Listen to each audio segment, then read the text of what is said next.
Welcome to Traces of Trauma, where we explore the quiet echoes that trauma leaves behind and the gentle path of healing. I'm your host, Brian Arbor, inviting you to join me in conversations that honor our stories, our struggles, and the strength and grace it takes to move forward. This is a safe space to listen, reflect, and connect in the shared journey beyond our trauma. Welcome back for another episode. I've got Jay here with me today. Jay and I met a few years ago. It was COVID time through a shared experience called the Mankind Project and also through the queer community inside that organization. And Jay's therapist, and at the time he was working with family constellations and inherited systems of trauma.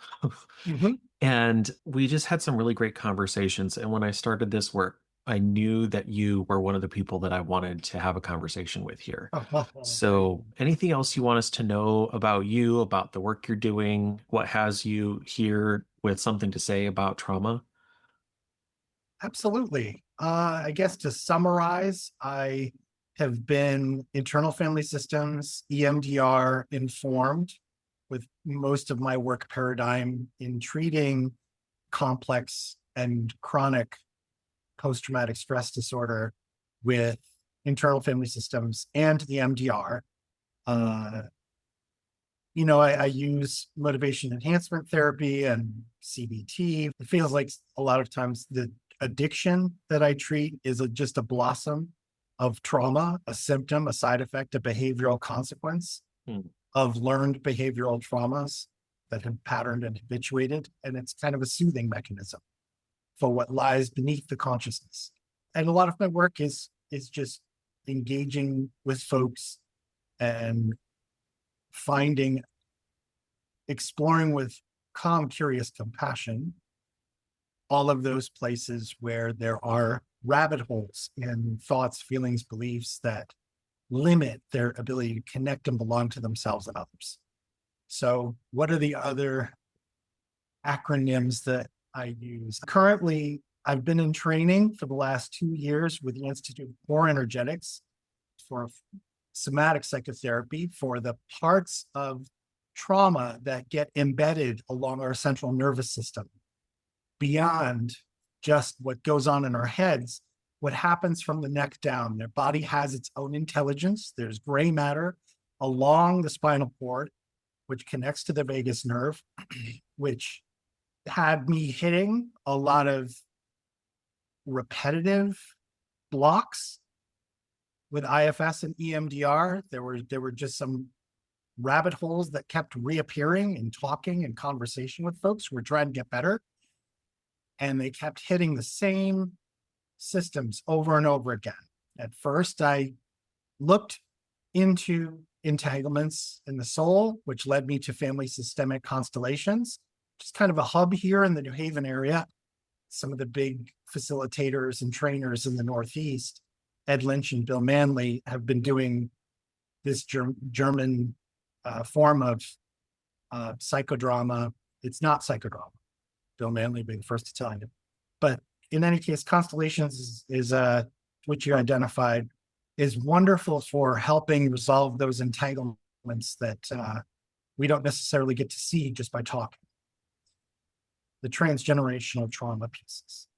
And then, I started experiencing the blocks in the body that led me to core energetics.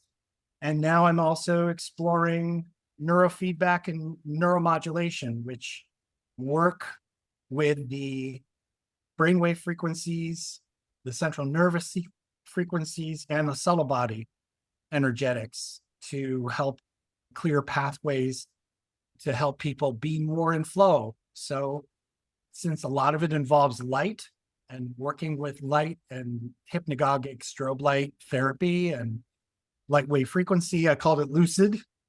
Lucid Flow is the name of the just passive relaxation, brain training, and brain entrainment Hmm. processes of neuromodulation, neurofeedback. So that's what's current for me with somatic psychotherapy, being emotional witness to, that's core energetics, witnessing and helping someone move through what level of intensity they're able to reprocess and desensitize in trauma that's kept in the body. So those are the two big ones right now, but I still work with all of the others: IFS, Yeah. EMDR, constellations work, psychodrama. Anyway, so that is my 5 minute, 30-second Yeah. elevator speech. And Thank you. then, how did you find yourself along that path? And like, what are, so I assume you're like a certified, what, psychologist? I'm a licensed clinical social worker, Okay. and I started working in behavioral group homes as extra money while I was doing my psychology undergrad, 1994. And that led me to do case management for people with developmental disabilities with my bachelor's degree. And then I had my first sit down master's level clinical job in 1999, got my master's degree, got my licensure through the addiction world, Mm-hmm. did a lot of clinical supervision. 2008, I had my own clinic um, through the Hartford dispensary. I opened up the Manchester Recovery and Wellness Center in 2008 and was with them until 2015. And then in 2016, I opened up my private practice, and ships were not built to remain in safe harbor. So I had always been called, when working and learning human behavior through addiction recovery, my clients taught me that a lot of what was behind the addiction, as I mentioned earlier, was trauma. And not just, the standard violation of body or threat of death that comes from car accidents or violent conflict or invasive, unwanted things that happen to our bodies, but also the vulnerability of childhood. I think it's going to be really transformative in this society when we realize, just put two and two together, the vulnerability and defenselessness of children, right? And the deeply embedded relational trauma that comes from even what parents miss. I haven't met a human being yet who's made it out of childhood without an irrational, disconnecting, fearful protection Yeah. from childhood. And Dick Schwartz said it beautifully. It changed my world and my relationship with fear, when he said that, PTSD, trauma, is an anxiety disorder. It comes in first. And it's actually there to protect us, however unwanted it may be. Yeah.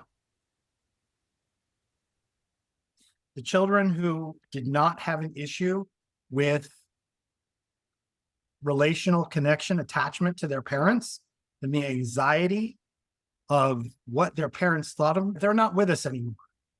They left their tent when they had that toddler argument with their parent about having to go to bed when the sun went down.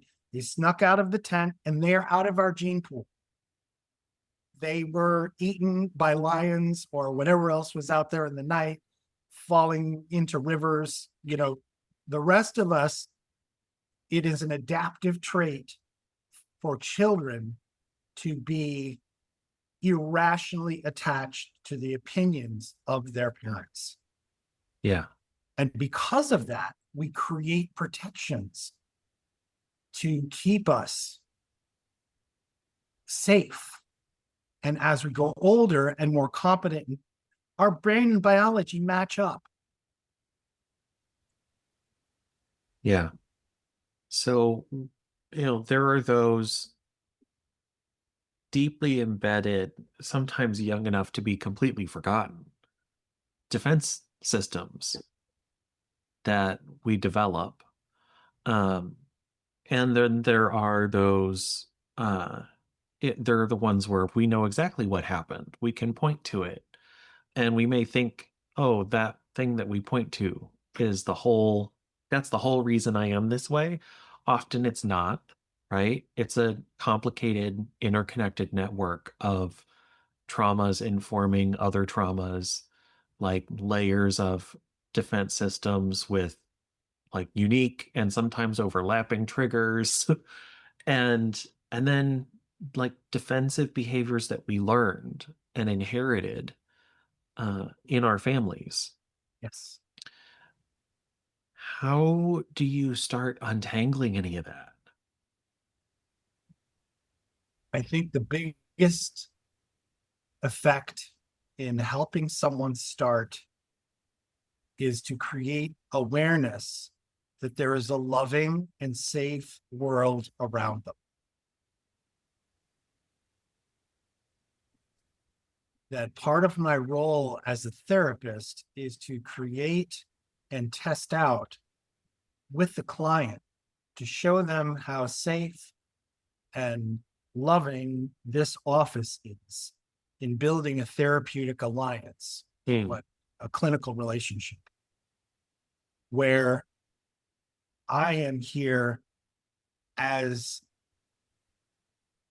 only serving their highest good.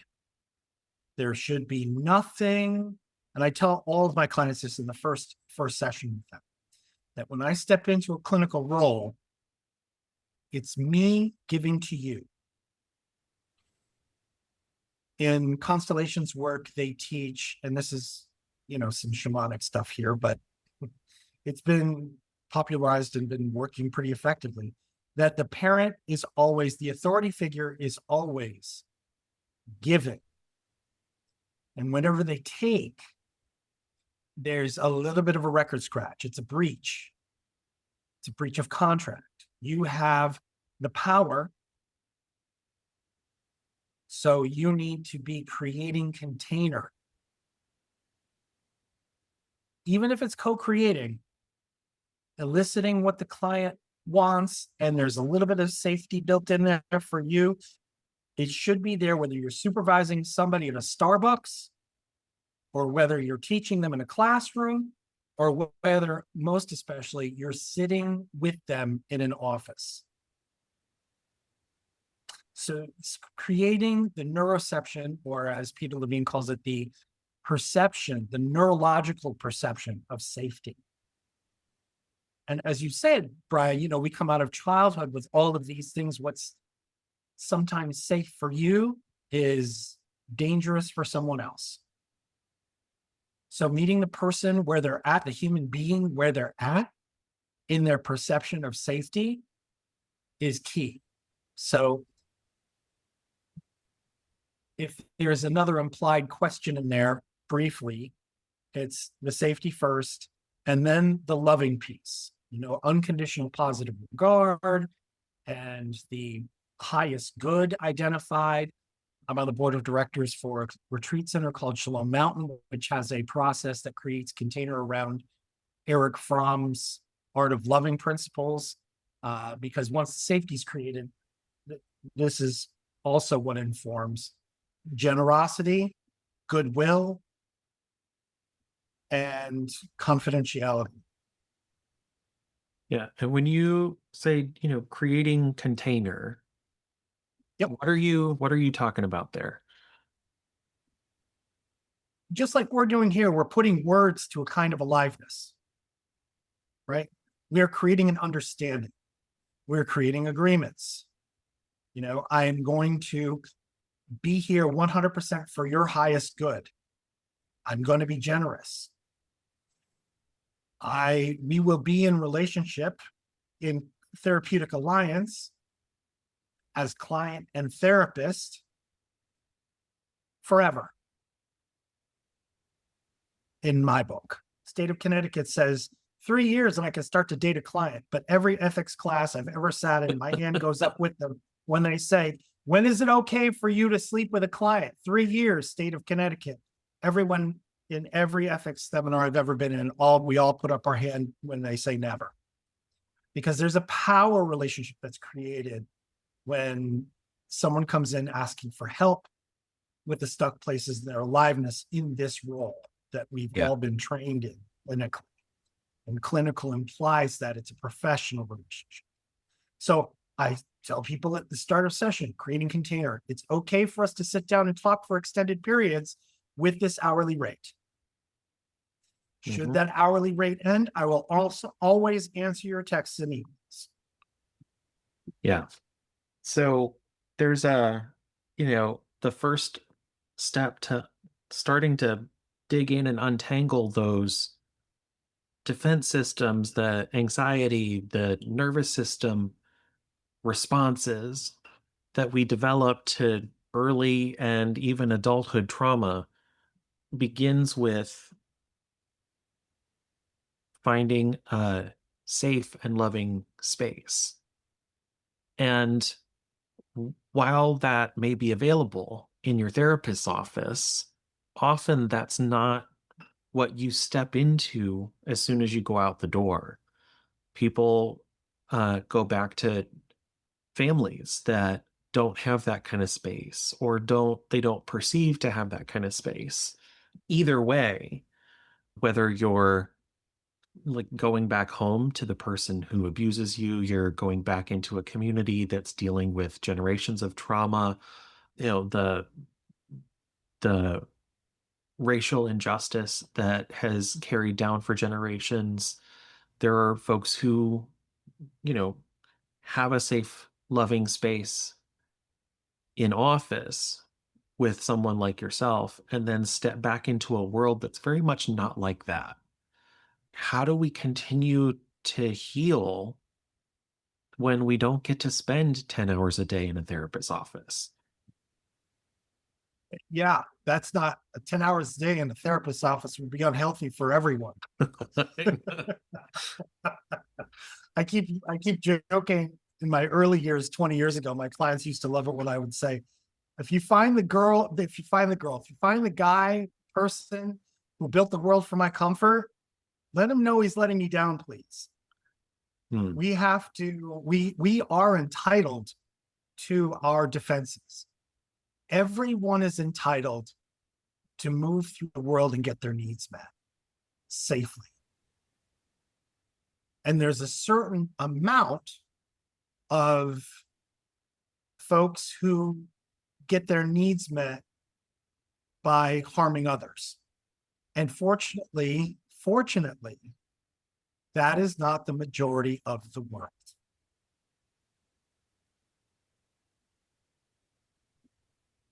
The majority of the world does not resort to physical violence to earn money, to get their needs met. We have a mostly safe world. Saying that, we all have a right to a mask or a persona. And that's healthy circle of intimacy. That's healthy circles of intimacy. So what I think the heart of your question was how do we go out there and face all this? Yeah, In the so therapist's office, I in that it's a limited hour a week. sorry. I remember when I started, like actually talking to someone with credentials. I didn't believe I lived in a safe and loving world. Like it was the first hurdle, and it sounded ridiculous. I had the Exactly. whole of my history to demonstrate that the world was not a safe and loving place, even when it should have been. That even those relationships that I should be able to count on, where I should be loved and nurtured and supported, they all failed, sometimes catastrophically. So, what's this lovey dovey garbage, right? Was Sure. my headspace. And, it may be safe to talk to you, but that doesn't make it safe to interact with anybody else outside your office. So there's a hurdle there for anybody who wants some freedom from the impact of their trauma. How do we step over that hurdle together?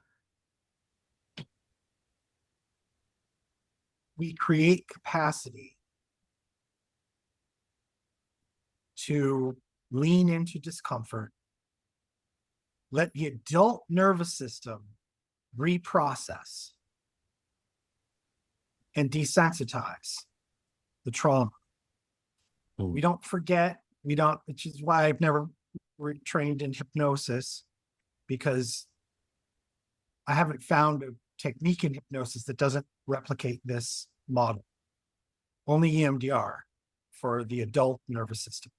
So we create capacity to lean in into the discomfort of what we've been through. And then through different technologies and processes, our nervous system can be free to re-experience them. And that's not exposure therapy, right? Right. That doesn't work with trauma. You just end up re-experiencing the trauma and then habituate the fear and protections to keep you from doing effective ways to desensitize and reprocess. All of the processes that I've been trained in are very similar for trauma at least, in showing me how our bodies have an innate wisdom. Our Mm. central nervous system and our bodies have an innate wisdom in knowing how to reset and clear unwanted trauma, thoughts, feelings, beliefs. Once we're at the capacity to receive the challenge to our self-esteem. So our self-esteem has to be at capacity. Our nervous system has to be confident that it's not going to get stuck, that it's not going to be overwhelmed, and that also we are resourced on the outside, right? We're not dependent on an abuser for paying our rent. We can pay our bills if we need to set boundaries with an invasive supervisor, boss. We can't make some of these changes without some basic, and for veterans, it's been amazing to me to understand that belonging is a basic human need like food, clothing, and shelter. A lot of our veterans have been betrayed in their own world by the government, which they've offered so much of their life and devotion and loyalty and love and safety Mm-hmm. in sacrifice. And so it's better to live under a bridge than to trust even the most warm, smiling social worker from DSS who's out under that bridge saying, let me help you with some government support. Yeah. They've had enough government support. It's not safe to belong to the United States anymore. So I'm going to take this in my little tent village of support and safety and camaraderie and trauma bond and sacrifice food, clothing, and shelter in support. It's heartbreaking when our trauma separates us from our ability to belong to other humans. Yeah.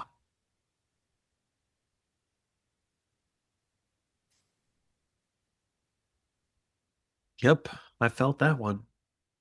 Okay, me too. We both just took a big breath there. Um, you said something about your self-esteem needs to be, you need your self-esteem at a sufficient level. You need your ability or I forget the word you used. Essentially, you're building competence or capacity was the word, I think, for leaning into what's uncomfortable. Those, those things that we need hand in hand to face trauma work vary on a more than a daily basis. So, when there's it, so when there's a history of being able to square up go toe to toe with that uncomfortable stuff. And then all of a sudden, it's gone. Ugh, I just can't do this today. I just can't do this today. What do you say to those people who are having that day? Well, there's, first of all, I meet people where they're at. Just like we did, just like you and I did just now. Let's take a breath. Let's take a breath. Breath is where it all starts, whether it's yoga or therapy or the gym, right? Or cold plunges. I love those ones. To create, to super oxygenate our body, which needs the extra oxygen to be able to even keep awareness at what's happening. To say, you don't have to face anything that you don't want to. It's all you, it's all for you in here. And today, maybe it's just enough that we created awareness. There's some tenderness here, that there's something that's going to be really challenging. And so let's take 3 deep breaths and see if awareness comes about what we're just going to stick a pin in today. Yeah, I've never phrased it like we are in this conversation, but I noticed that personally I have a hard time meeting myself where I actually am rather than where I feel I'm supposed to be. Oh, I've done all this work. I've done all these different kinds of work. I've spent all this time. Like my cognitive processing therapy with the VA was like wildly successful through the measurements. And, here I am, and it's not all done, and it's not as bad as it used to be, but it's not as good as it was when we got to the end of our process. I should be better. And meeting myself in that space of I should be better than this rather than where I am, um, it's like it's just like another slice of the knife. Sometimes I was I was educated and learned a lot through the addiction community. And there's some really beautiful organic heart wisdom that comes from the 12-step recovery realms as these folks who have big dreams, like we all do, about what we want out of our life, right? That there's what I hear in your share is maybe what they would call shoulda, woulda, coulda. I listened for the should, I would, I could, in hearing the heartbreak that comes from having an expectation of what your life should be, would be, could be. And it hits what we call a cognitive distortion, right? So just to understand that there's something calling there, but also to accept that you are living the limited, sad, I am limited. I am living my own sad, limited human life journey. And that there's a price to pay for everything we do. I could be the amazingly published, successful behavioral health influencer with $1 million book contracts and traveling around like I've seen some others. And then I really listen to these folks, and they're talking from wisdom from 20 years ago. They're talking from pure pathology, clinical stuff like you experienced at the VA, where you went from a very limited type of experience to one where a few years later, wow, they're really meeting you where you're at. Yeah. And that's been my life journey. So to really lovingly accept that we are living the life we should live in this 54-year-old body, right? I could have been so much more muscular, and I would have done it if I had known, and I could have done it if I'd had the right support. And all of this just enhances what the Buddhists say is suffering. Life is painful enough.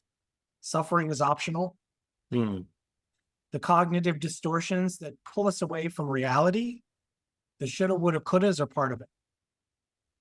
Yeah. And there's something really useful in separating pain from suffering. So, in the like looking at trauma, like in the shoes of like a trauma survivor, how do we separate the pain of what we've been through, of the disruption and dysregulation that trauma like visits upon us?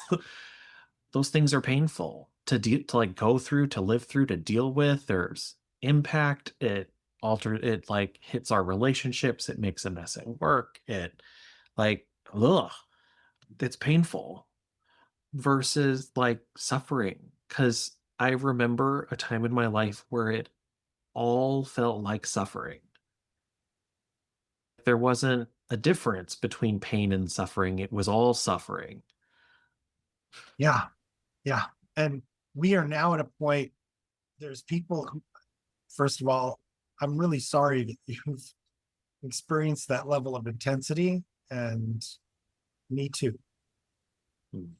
And I also seen some different ways people go through the suffering and pain of the human condition and trauma, and how hard it is to get our awareness and habits and patterns around a healthy flow, Yeah.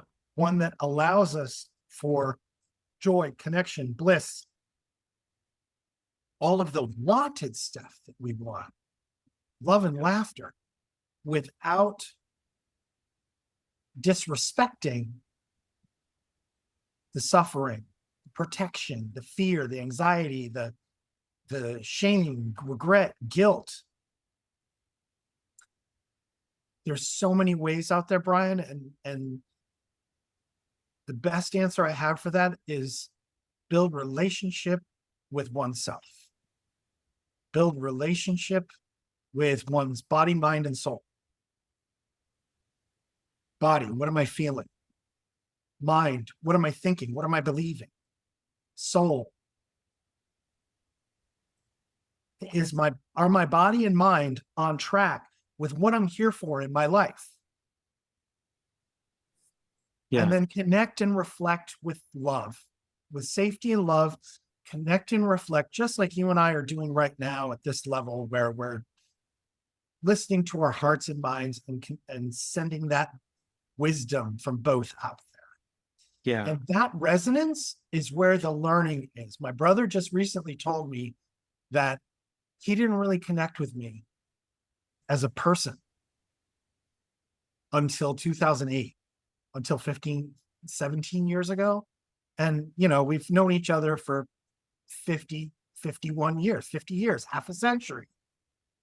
And most of it was spent in guarding and disconnection, because I hadn't broken my heart yet with my love for my husband. That my intention for my life and our marriage was so far from the impact on him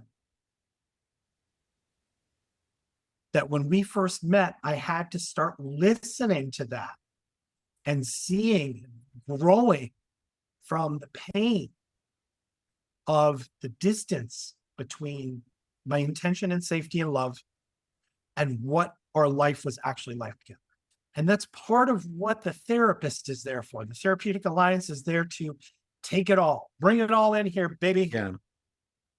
There's something really valuable in like knowing where you want to be, knowing where you want to get to, holding in place like a vision of a life that's like worth living for.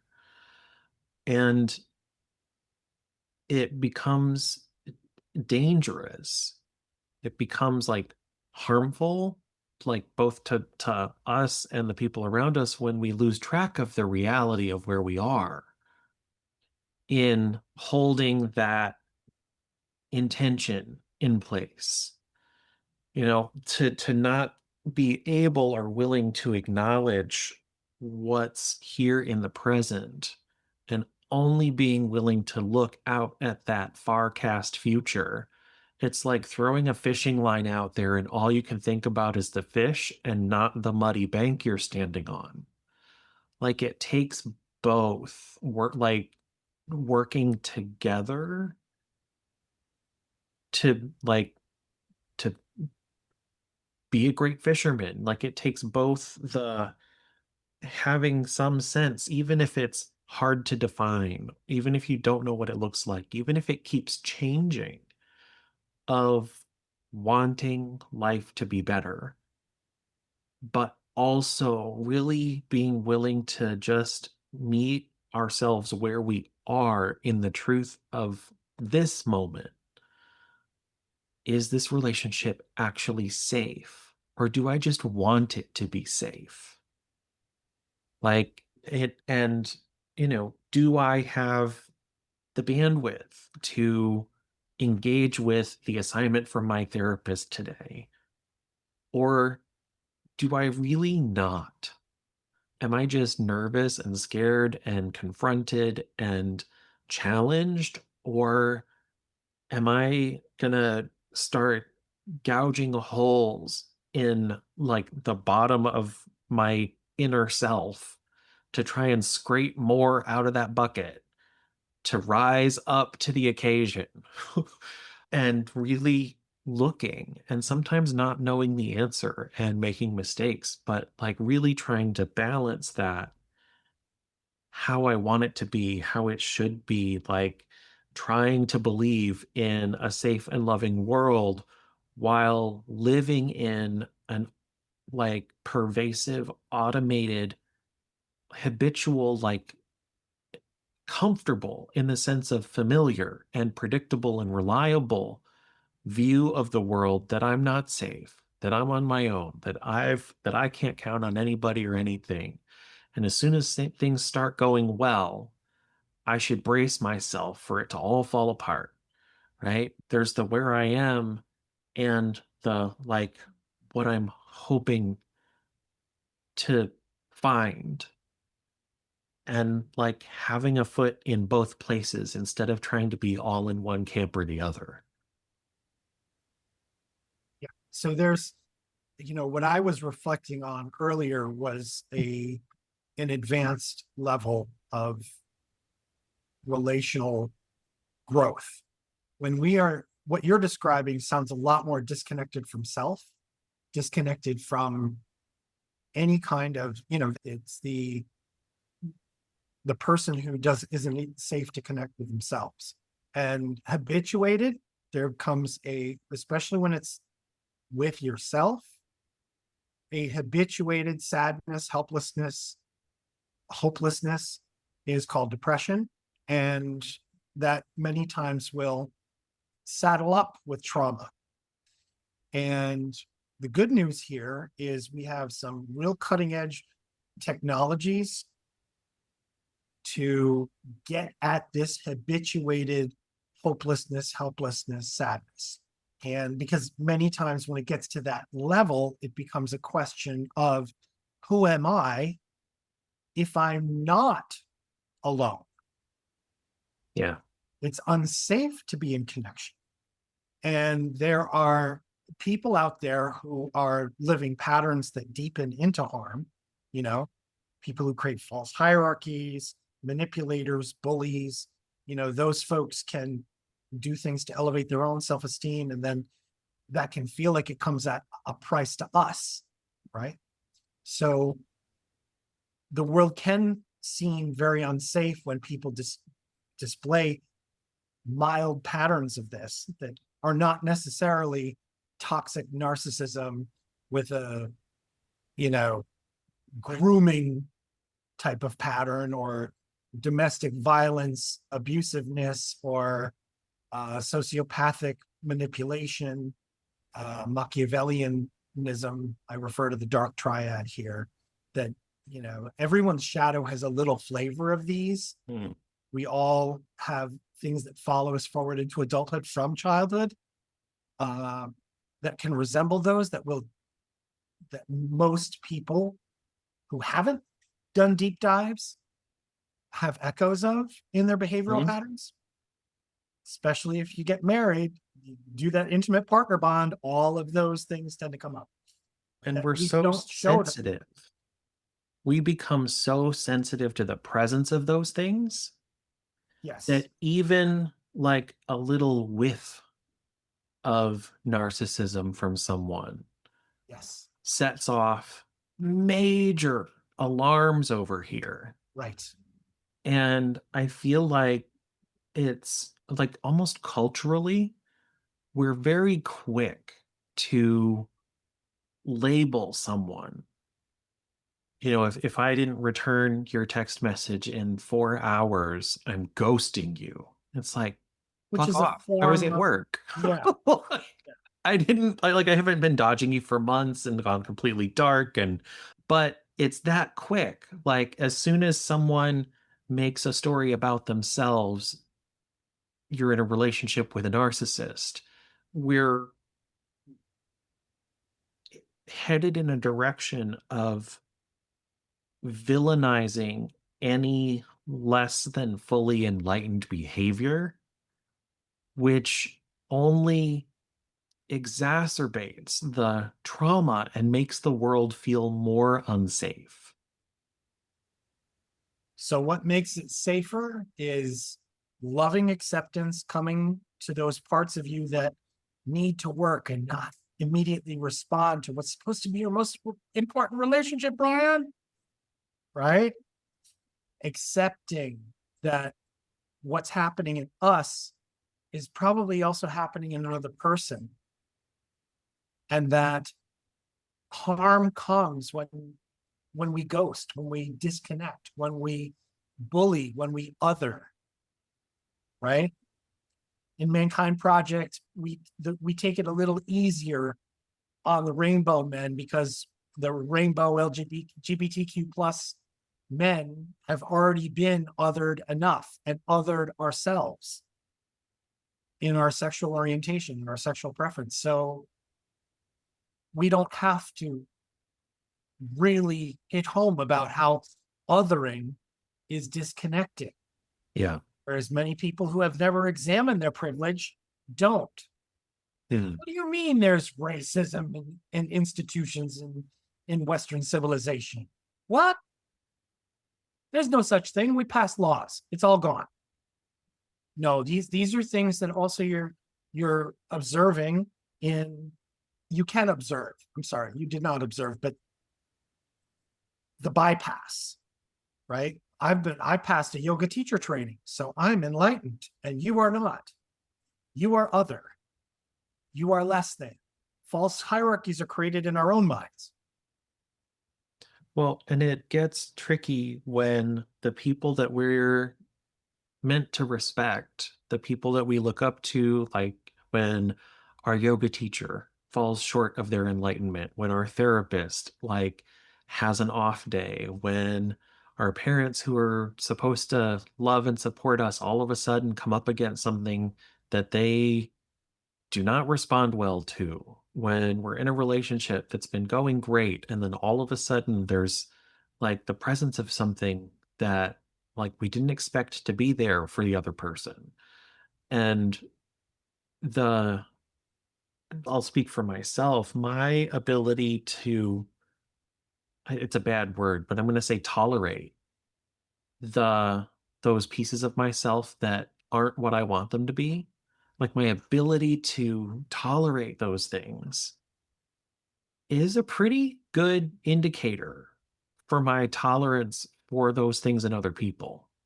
So if I can't stand the parts of myself that aren't what I want them to be, as soon as somebody else isn't what I want them to be, they're cooked. There's a, and the tough thing is, I don't have a choice in myself. There's no other self that I'm going to get to live this life as. This is the only relationship I can't get out of. There were and sometimes still are times that I don't want this.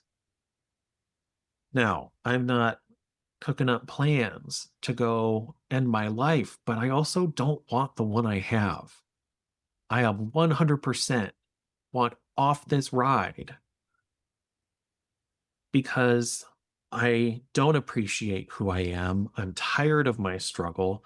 I despise my weakness. I like am disgusted by the presence of depression. I'm like frustrated and like exhausted with the constant intrusion of trauma on the like daily living of my life. Like, just fuck this mess, except I'm the mess that I'm done with.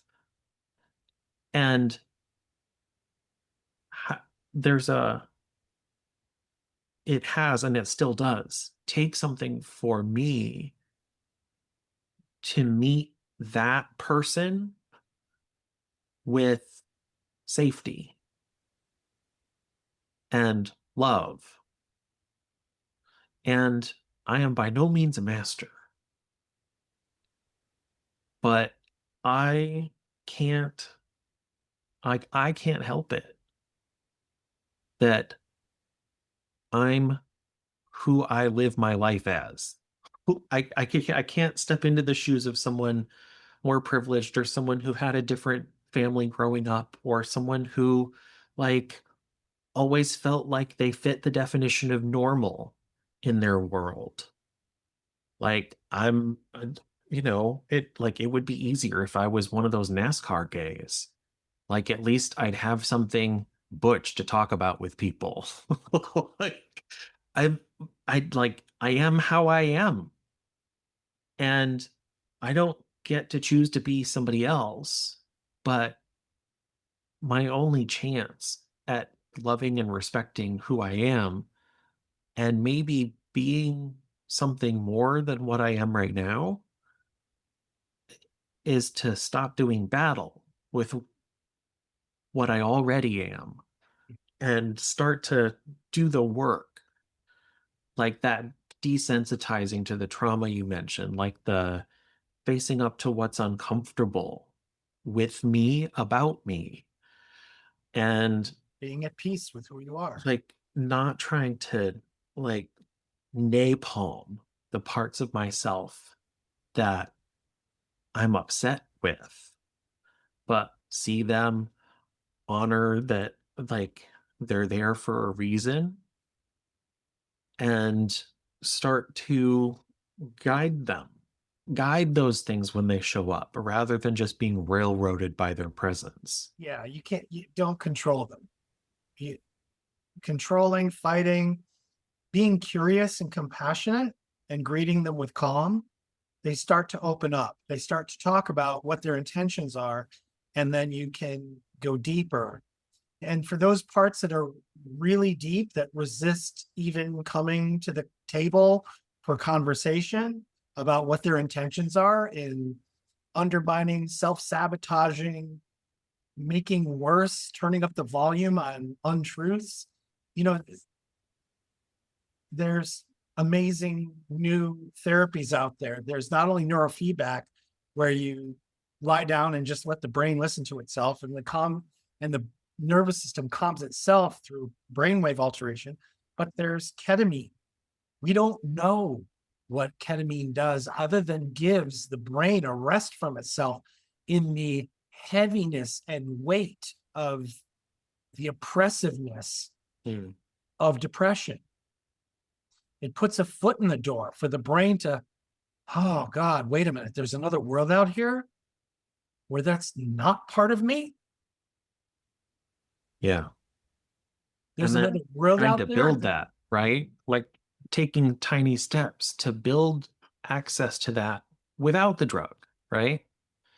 You Because could do it without the drug, you but could just ketamine all the time and lay on the couch that way.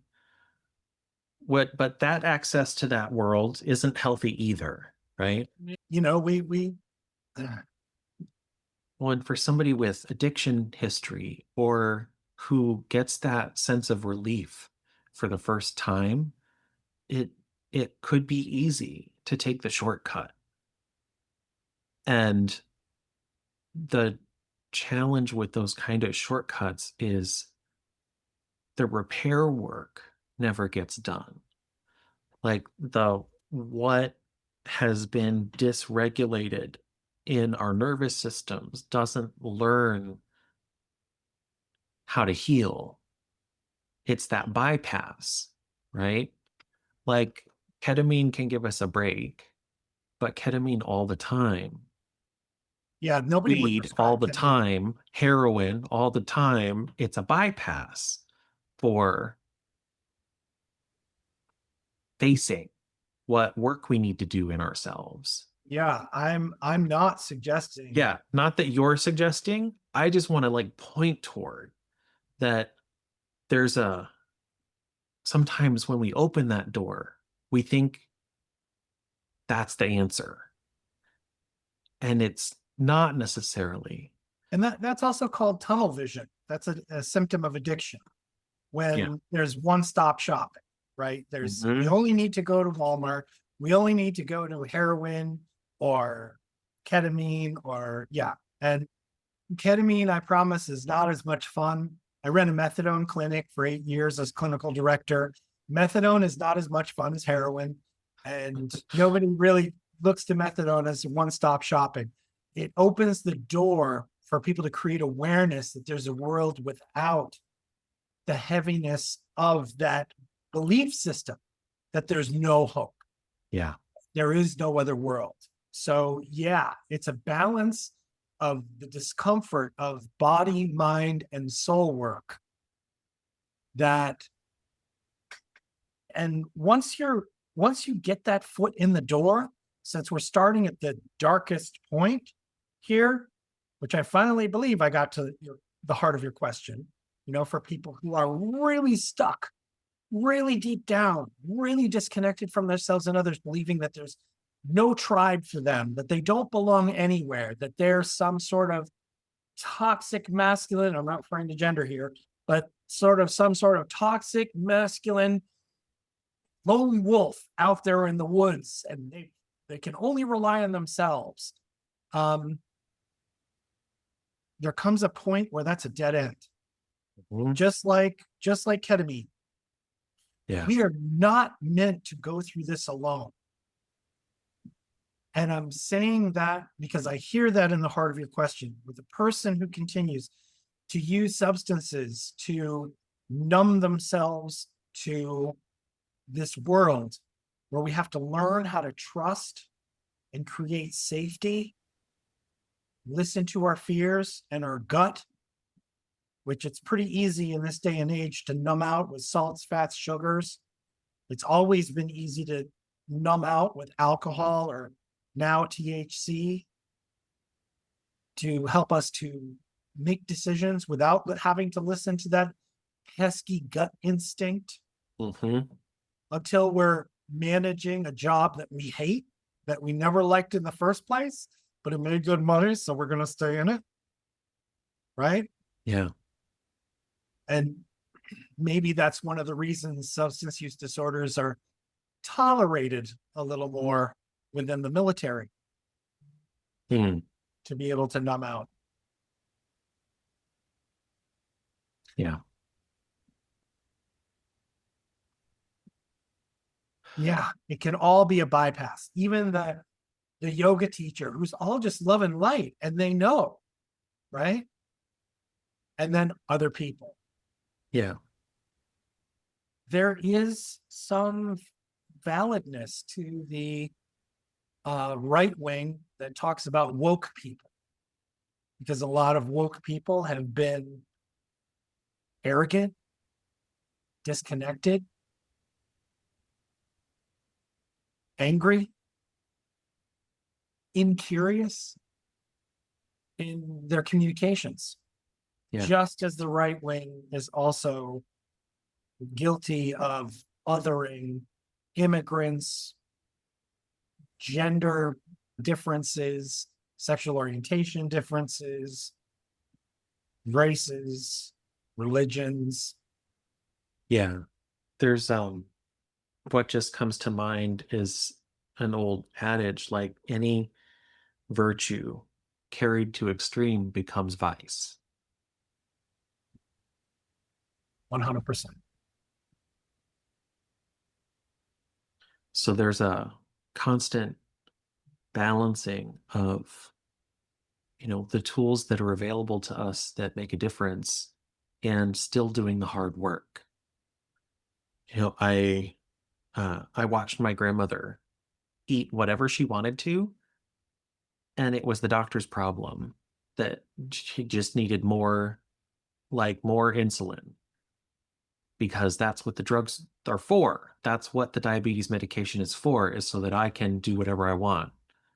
Whereas, here I am, newly diagnosed and trying to like reduce those things without slicing them discompassionately completely out of my life, like banished, because that hurts.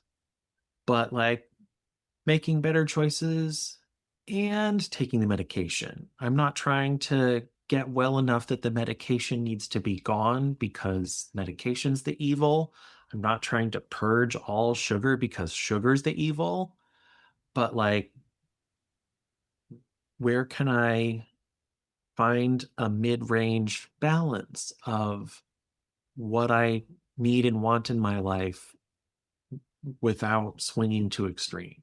How do I heal when I'm dissatisfied with the progress I've made so far because I want 100 times more progress than what I've made?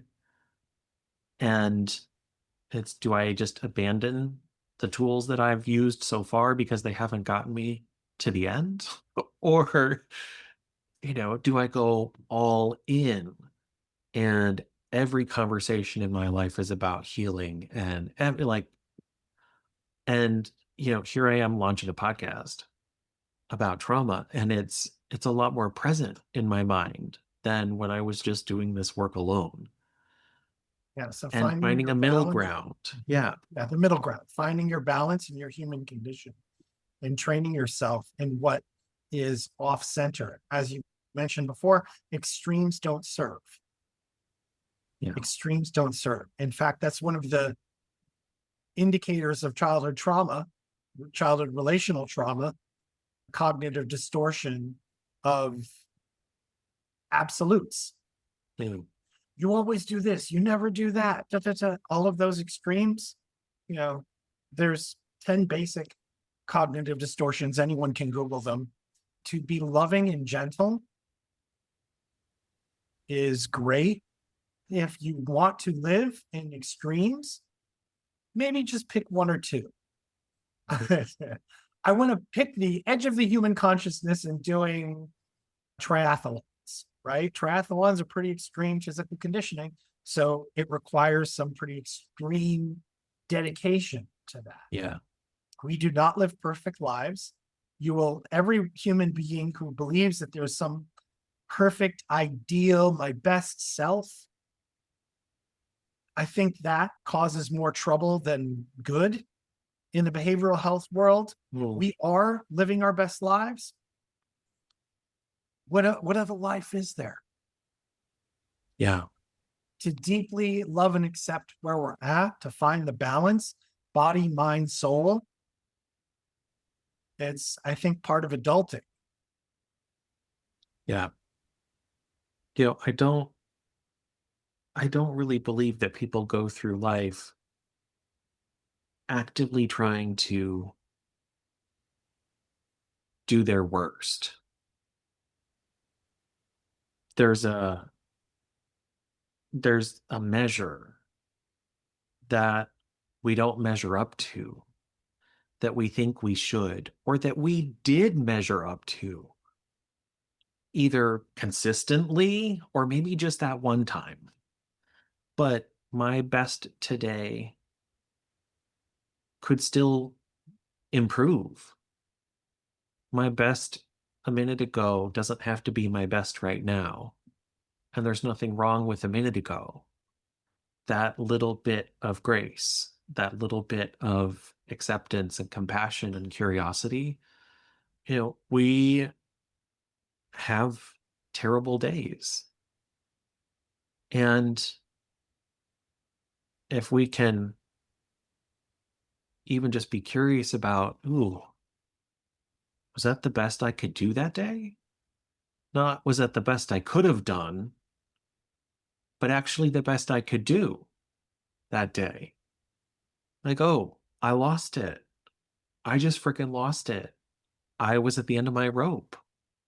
I I wasn't magically better than I was. In reality, that's where that having one foot in reality is really important. And if we're thinking that we're supposed to be perfect love and light, all live, love, laugh all day long, every day, that we won't get irritated sometimes, that we won't get regretful or feel guilty or shame. No, I think that, you know, I think it helps people better to get out of perfectionism and look at just excellence.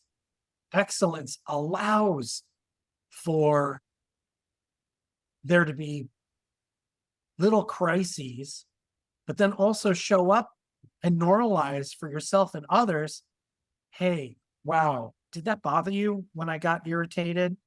Because I didn't like that right Mhm. after it passed, right? Yeah. And try and do any cleanup with relational breaches. That allows for other people to be excellent with you Yeah. and not perfect either. Yeah. And I know I fall into the trap of having my attention on like the container that other people are holding for me rather than looking at the container I'm holding for myself And for them, and the container I'm holding for them, right? I know there are days at work, like as a manager, I don't have my attention on how do you feel today? Are you having a good experience at your place of employment? Like, what it's like, get the job done, get the job done, get the job done. Come on, you're not doing the job. Let's get the job done. And then there are days where I'm better than that. But, there's only so much influence we can have on the container other people are holding for us. It's really another dose of reality.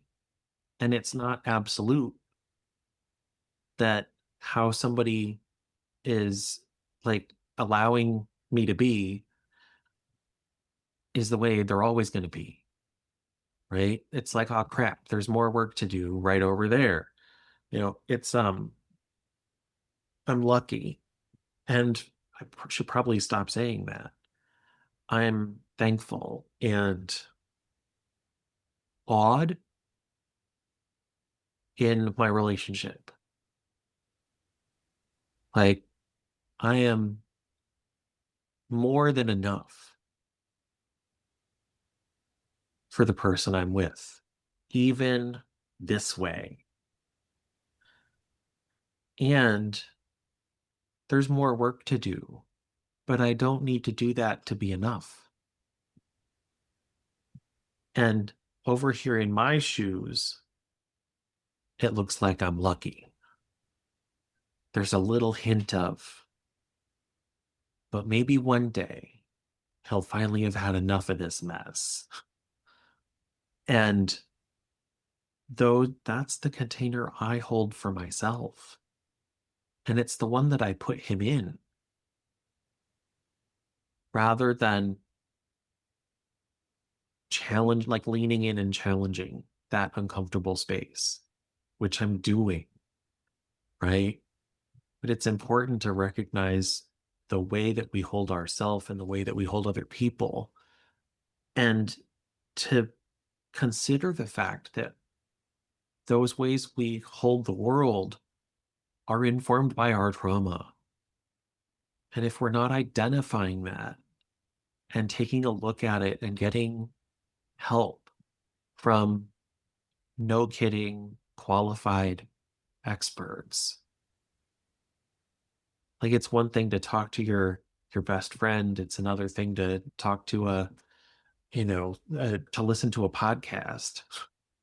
Like, it's something else to go actually challenge those beliefs with somebody who's trained and has techniques and skills, and finding the right person to have that conversation with, who has the tools you need instead of just the tools they have, and like sorting out the ones that aren't the right fit can be challenging, but it's work worth doing on our journey. And this isn't a journey that I feel like I'm going to get off of. Yeah. And it also, to yes, and you, to say yes to all of that. And that's been my journey too. And also finding the right tribe at all different levels. You and I passed through the Mankind Project community, but to also consider your neighborhood, your city, your state, your workplace.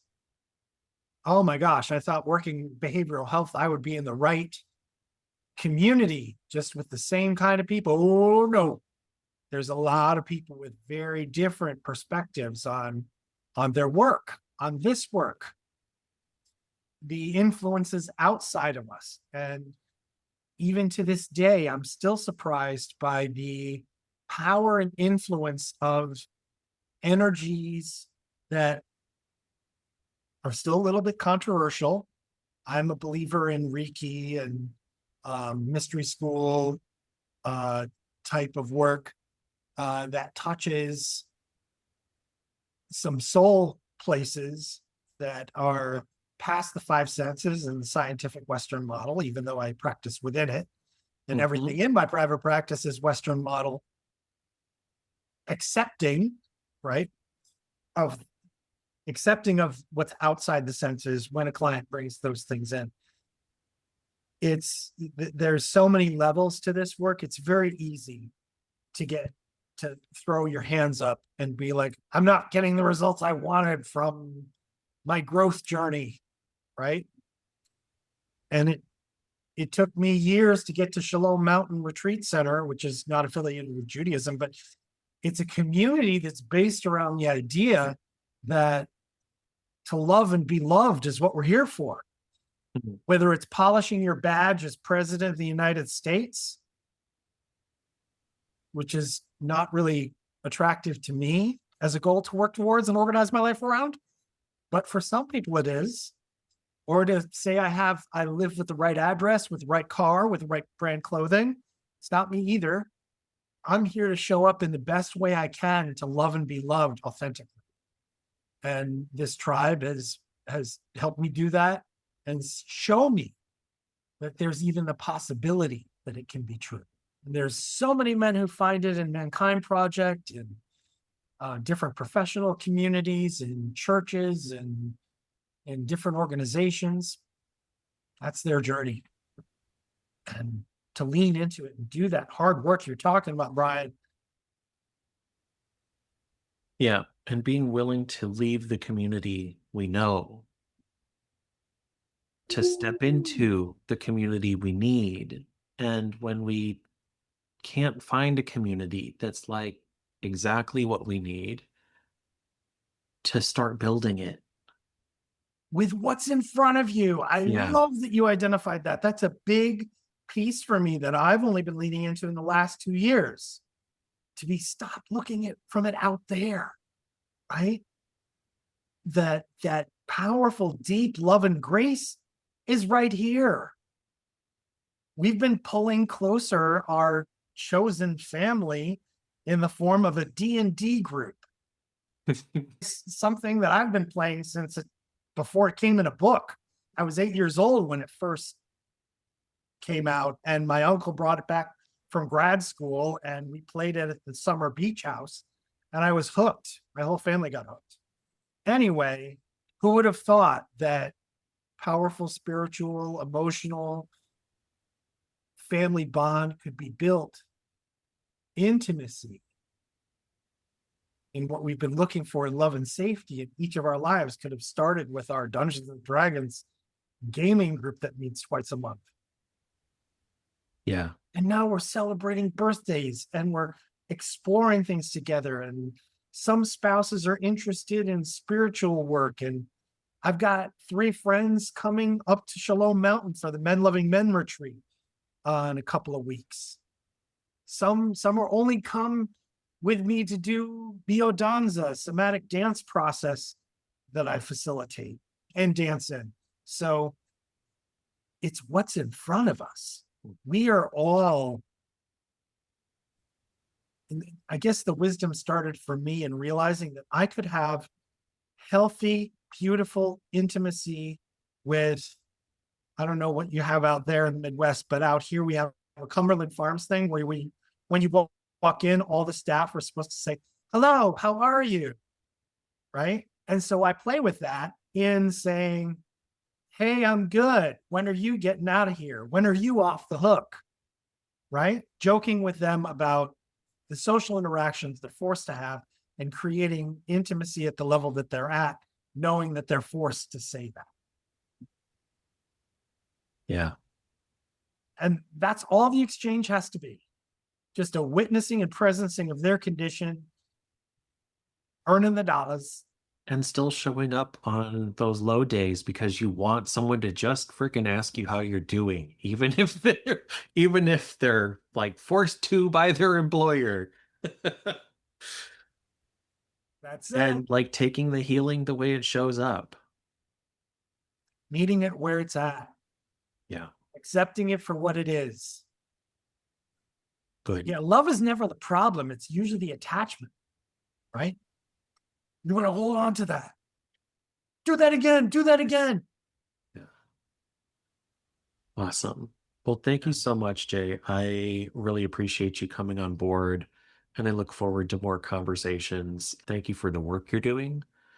Um, and yeah, Thank you well, for I'm this. sure see you again.